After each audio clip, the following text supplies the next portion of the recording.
عمر فاروق رضی اللہ عنہ کے فضائل اور ان کی سیرت، تو میں یہ عرض کر دوں کہ سیدنا حضرت عمر فاروق رضی اللہ عنہ کا اسلام میں کیا مقام اور مرتبہ ہے۔ آپ کو معلوم ہے کہ سیدنا حضرت ابن عمر بن خطاب یا حضرت عمر فاروق یہ وہ صحابیوں میں سے ایک صحابی ہیں جن کو اسلام میں بہت بڑا مقام و مرتبہ حاصل ہے۔ حضرت عمر فاروق رضی اللہ عنہ یہ دوسرے نمبر کے خلیفہ ہیں۔ آئیے دیکھتے ہیں، اور یہ جو حضرت عمر فاروق اسلام لائے یہ رسول اللہ صلی اللہ علیہ وسلم کی دعا کی وجہ سے، تھوڑا ماسٹر کم کر دو اللہ سے، رسول اکرم کی دعا سے حضرت سیدنا عمر رضی اللہ عنہ ایمان لائے۔ یہ دعائے نبوی کے آپ کی برکت سے قبول اسلام کا سبب تھی۔ حدیث کی کتابوں میں جیسے کہ مسند احمد وغیرہ کے اندر وغیرہ ہے کہ اللہ کے رسول صلی اللہ علیہ وسلم نے فرمایا اللہم اعز الاسلام بأحب هذا الرجلین بأبی جہل وبعمر بن الخطاب فکان احبہما الی اللہ عمر بن الخطاب رضی اللہ عنہ۔ اللہ کے رسول صلی اللہ علیہ وسلم دعا کر رہے ہیں کہ اللہ تو ابو جہل اور عمر فاروق عمر ابن خطاب میں سے جس کو چاہے، دونوں میں سے جو آپ کو زیادہ پسند ہے ان کو اسلام سے نواز دے۔ فَقَانَ أَحَبَّهُمَا إِلَى اللَّهِ عمر بن الخطاب، تو ان دونوں میں اللہ کے نزدیک حضرت عمر فاروق رضی اللہ عنہ زیادہ محبوب اور پسندیدہ تھے۔ تو اللہ کے رسول کی اس دعا کے سبب عمر رضی اللہ عنہ اسلام لے آئے۔ اب ان کی اسلام لانے کا واقعہ ایک لمبا واقعہ ہے۔ سورہ طٰہٰ کی چند آیتیں کریمہ پڑھی، اور جب اسلام نہیں لائے تھے تو رسول کو قتل کرنے کے لیے تلوار لے کر کے نکلے تھے۔ راستے میں ایک نئی شخص نامی کی ملاقات ہو جاتی ہے، تیور دیکھ کر کہتے کہاں جا رہے ہو؟ کہ نبی کا سر قلم کرنے کا، تمہاری بہن اور بہنوی اسلام قبول کر چکا ہے پہلے ان کی، تو تم خبر لو۔ بہرحال وہاں گئے، بہن کو بہت مارا، بہنوی کو بہت مارے، خون سے لت پت ہو گئے دونوں۔ کہا اچھا بتاؤ کیا پڑھ رہے تھے؟ چندہ وہ لایا گیا، عمر کے سامنے پڑھی، حضرت عمر اسلام لے آئے۔ اس طرح سے سورہ طٰہٰ کی آیات سے پڑھ کر کے سن کر کے انہوں نے اسلام لایا، اور اللہ کے رسول کی دعا کی برکت سے۔ آپ کو معلوم ہے حضرت عمر اسلام لانے کے بعد مسلمانوں کو کتنی خوشی ہوئی ہوگی، کیونکہ آپ جسم میں بہت لمبے تھے، مضبوط بھی تھے، اور آپ کا اگر جسمانی دیکھا جائے تو آپ لمبے تھے اور مضبوط قوت والے تھے۔ اسی طرح آپ کے چہرے پر ہلکی داڑھی تھی، گھنی مونچھیں تھی، خوبصورت اور گورا تھا، یعنی سرخی مائل، آنکھیں سرخی تھیں اور گھنی مونچھیں تھیں اور ہلکی داڑھی تھی۔ یہ آپ کا جسم مبارک تھا۔ اللہ رب العالمین نے حضرت عمر رضی اللہ عنہ کو اسلام لانے کے بعد اسلام کو غلبہ ہوا۔ معلوم ہے ہمارے بھی سوسائٹی سماج کے اندر کچھ ایسے لوگ ہوتے ہیں جس کا روگ آج بھی ہوتا ہے۔ تو عمر رضی اللہ عنہ اسلام لانے کے بعد مسلمانوں کو تھوڑی غلبہ نصیب ہوا، لیکن حضرت عمر چونکہ اسلام لے آئے تو عمر کو بھی اسلام لانے کے جرم میں لوگ مارنے لگے۔ لوگ کیا کرنے لگے؟ مارنے لگے۔ حضرت عمر رضی اللہ عنہ اس موقع پر کس نے بچایا؟ ان کے حلیف عاص بن وائل نے۔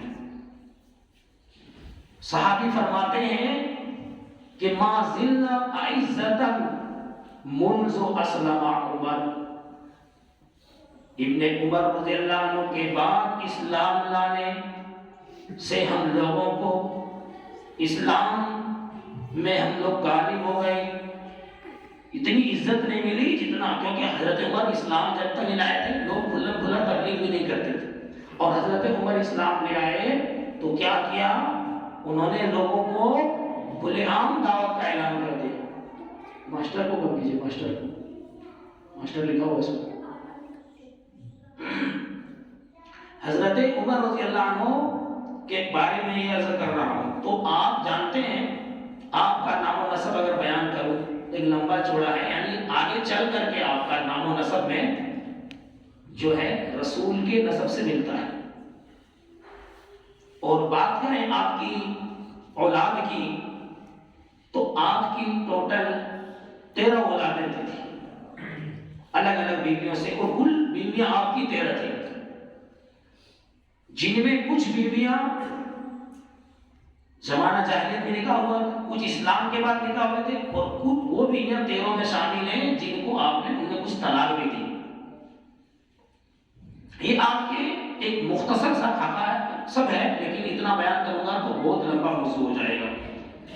حضرت عمر فاروق رضی اللہ عنہ ایک ایسے جلیل القدر صحابی ہیں جن کے سوچ اور سمجھ کی وجہ سے قرآن کی کئی آیت کریمہ نازل ہوئی، کئی آیت کریمہ، اس کے حضرت عمر فاروق رضی اللہ عنہ کی وجہ سوچ اور سمجھ کی وجہ سے۔ آئیے ہم دیکھتے ہیں اسلام کی مدد کیسے ہوتا ہے۔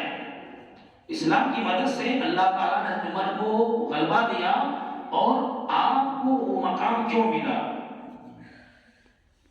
علم نبوت کا کچھ حصہ حضرت عمر کو اللہ نے عطا کیا تھا، اسی لیے نبی نے موقع پر فرمایا لو کان نبی بعدی لکان عمر، اگر میرے بعد دنیا کے اندر کوئی نبی ہوگا تو وہ عمر ہوگا۔ وہ کیا ہوگا؟ عمر ہوگا۔ کیوں؟ اس لیے کہ اگر کوئی ایسا صحابی ہیں جنہوں نے اپنی جان سے بھی زیادہ اگر محبت کی اللہ کے رسول سے، تو وہ کون ہے؟ وہ اللہ کے وہ حضرت عمر رضی اللہ عنہ۔ اور قرآن کریم کی کتنی ایسی آیتیں ہیں جو آپ کے موافق نازل ہوئی۔ آپ سورہ حجاب کی آیت، شراب کی آیت، مقام ابراہیم پر نماز پڑھنے کی آیت، یہ آپ کے خواہش پر اور آپ کے چاہت پر نازل ہوئی۔ ایک دن کا واقعہ ہے، دیکھو پہلے اسلام میں جو ہے نا حجاب نہیں تھا، اور پہلے شراب بھی حلال تھا، آپ کو معلوم ہے، یہ سن 2 ہجری کی بعد یہ چیزیں اسلام میں حرام ہیں، اور ایک ساتھ اللہ نے حرام نہیں کیا۔ حضرت عمر رضی اللہ عنہ کو اللہ نے مقام دیا کہ شراب کی بھی حرام، ان کی دعا سے ہوئی، آیت نازل ہوئی، ایک واقعہ ہے، اور حجاب بھی اور مقام ابراہیم کا بھی۔ وہ خواہش کر رہے ہیں کہ کیا بہتر ہوتا ہے مقام ابراہیم، جو پتھر ہے جس پر ابراہیم علیہ السلام کھڑے ہو کر کعبہ کی تعمیر کر رہے تھے، اس پتھر پر ابراہیم علیہ السلام کے قدم کے نشان ہے، تو اس کے بارے میں اگر وہ جگہ جائے نماز بنا جائے، اللہ تعالیٰ نے آیت کریمہ نازل فرما دی وَاتَّخِذُوا مِن مَقَامِ إِبْرَاهِيمَ مُصَلًّى، تم ابراہیم مقام ابراہیم کو جائے نماز پڑھاؤ، 2 رکعت نماز پڑھی جاتی ہے، طواف مکمل ہونے کے بعد پہلی رکعت میں قل یا الغافرون، دوسری رکعت میں قل اللہ اکبر پڑھتے ہیں۔ تو ایک تو یہ آیت نازل ہوئی حضرت عمر کی سوچ کے موافق۔ دوسری آیت حجاب کی نازل ہوئی، کیونکہ ابھی پردے میں پردہ نہیں تھا، تو نبی کی بیویاں رفع حاجت کے لیے باہر جاتی، اللہ حضرت عمر کو اچھا نہیں لگتا۔ ایک دن حضرت سودا رضی اللہ عنہا باہر جا رہی تھی، حضرت عمر کی نظر پڑی، اور حضرت عمر نے کہا کہ میں تجھے پہچان لیا، تو اللہ کے نبی کی بیوی ہے۔ سودا رضی اللہ عنہا کو یہ بات ناگوار گزری، اور اللہ کے رسول سے آ کر شکایت کی، تو اللہ تعالیٰ نے حجاب کی آیت، حجاب کی جو آیات ہے، پردے کی آیات، وہ نازل فرما دی۔ اسی طرح جنگ بدر کے قیدیوں کے بارے میں بھی آیت نازل ہوئی۔ جنگ بدر میں جو مشرکین کفار قید کر کے لائے گئے تھے، تو اس کے موافق جو فیصلہ حضرت عمر کا تھا، اس کے موافق آیت نازل ہوتی ہے۔ حضرت عمر کیا کہتے ہیں کہ ان قیدیوں کو جو ہم لائے ہیں، ان کو فدیہ دے کر چھوڑ دیتے ہیں. حضرت عمر فاروق کہتے نہیں ان کو قتل کر دینا چاہیے. ان کو کیا کر دینا چاہیے؟ قتل کر دینا چاہیے. بالآخر آیت کریمہ نازل ہوتی ہے جس میں حضرت عمر کے موافق ہے. تاہم انہیں فدیہ دے کر چھوڑنے کا بھی اس آیت کے اندر حکم ہے. لیکن حضرت عمر یہ 3 باتیں ہو گئی. چوتھی شراب کے تعلق سے حضرت عمر دیکھ رہے ہیں کہ لوگ شراب پی رہے ہیں تو ان کی دعا انہوں نے اللہ سے کی. اللہ شراب کا حکم تو اللہ نے پہلی آیت نازل کی سورہ بقرہ کی. يسألونك عن الخمر والميسر قل فيهما اسم كبير ومنافع اسمهما أكبر من نفعهما.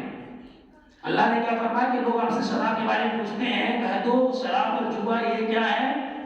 عن الخمر والميسر يسألونك عن الخمر قل فيهما اسم ان دونوں میں گناہ ہے. ومنافع اسمهما أكبر اور کچھ فائدہ بھی ہے لیکن فائدے سے زیادہ نقصان ہے گناہ ہے. تو پھر حضرت عمر کو اللہ کے رسول نے آیت پڑھ کر سنائی. حضرت عمر خوش ہوئے اور دوبارہ اللہ سے دعا کی کہ اور واضح آیت نازل فرمائی. اللہ تعالیٰ نے دوسری آیت نازل فرمائی. دوسری آیت نازل فرمائی لا تقربوا الصلاة وانتم سکارا. تم شراب کی حالت میں نماز کے قریب نہیں جاؤ. حضرت عمر کو اللہ کے رسول نے یہ آیت پڑھ کر سنائے. حضرت عمر خوش ہوئے اور دعا کی کہ اور واضح آیت نازل فرمائی. تیسری آیت اللہ نے نازل فرمائی مکمل طور پر حضرت عمر فاروق رضی اللہ عنہ کو اللہ کے رسول نے آیت پڑھ کر سنائی. اسی سے بار بار ہوئے اور اللہ کے رسول کہا ہم باز آتے ہیں باز آتے ہیں. وہ کون سی آیت ہے؟ سورہ مائدہ کی ہے نا. انما الخمر والمیسر والانصاب والازلام رجس من عمل الشیطان فاجتنبوه لعلکم تفلحون. وہ ساری اس کے اندر اللہ تعالیٰ نے بیان کیا ہے. آگے حضرت عمر رضی اللہ عنہ کہ یہ تمام معاہد کے موافق پر آیت کریمہ نازل ہو گئی. آگے اور چلیے. حضرت عبداللہ بن عبی بن سلول، عبی بن سلول رئیس المنافقین جو منافقوں کا سب سے بڑا سردار، ان کا انتقال ہو جاتا. ان کا بیٹا مسلمان ہے. جب موت ہو جاتی فلما مات تو آتے ہیں اللہ کے رسول کے پاس. صحیح روایت ہے کہ اس کے بعد آتے ہیں اللہ کے رسول کے پاس آتے ہیں نماز پڑھا دیجیے میرے باپ کا. وہ منافق ہے. دعیا لہو لیصلی علیہ تاکہ اس کی نماز پڑھا دے. فلما قام اللہ کے رسول آگے ہے جب نماز کے لیے کھڑے ہوئے تو حضرت عمر نے کہا اللہ کے رسول کیا کر رہے ہیں؟ ارے تو یہ منافقوں کا سردار ہے. اور آپ نے وعدہ لہو اس کی چند باتیں گنائی. کہا کہ اس نے کیا کہا کہ وہ قضا و قضا ایسے سے کہا کہ انہوں نے تو آپ کو یہ باتیں کہی یہ باتیں کہی یہ باتیں کہی. آپ اس کو نماز پڑھا رہے ہیں. اللہ کے رسول فتبسم مسکرائے. کیا کیا اللہ کے رسول؟ حضرت عمر کی بات پر مسکرائے اور کہا اللہ نے مجھے اختیار دیا ہے اگر میں چاہوں تو پڑھاؤں نہیں چاہوں تو نہیں پڑھاؤں لیکن میں نے پڑھانا ہی مناسب سمجھا. کیا فرمایا اللہ کے رسول نے؟ کہا اگر 70 سے زیادہ مرتبہ مجھے اس کے لیے دعا کرنی پڑے اور اللہ کہہ دیتا کہ میں اس کی بخشش ہو جائے گی تو میں 70 سے زیادہ مرتبہ اس کی مغفرت فرماتا. اللہ اکبر. کیسے ہمارے نبی تھے. بلکہ کپڑے تک پہنا ہے. قبر میں دفنانے کے بعد نکالے اور ایک کفن ہے نا تو اپنا کرتا بھی دے دیا. اللہ اکبر. کہتے ہیں کہ اللہ کے رسول صلی اللہ علیہ وسلم کو جب دیکھا تو عمر رضی اللہ عنہ نے کہا یہ کیا کر رہے ہیں؟ ابھی اللہ کے رسول نماز پڑھ کر کے نکلے ہی تھے. کچھ ابھی زیادہ وقت بھی نہیں ہوا تھا اور قرآن کریم کی آیت نازل ہو گئی. کالا ولا تصلی علی احد منهم مات ابدا. ان میں سے جب کوئی مر جائے تو آپ اس کی نماز نہ پڑھیے. ولا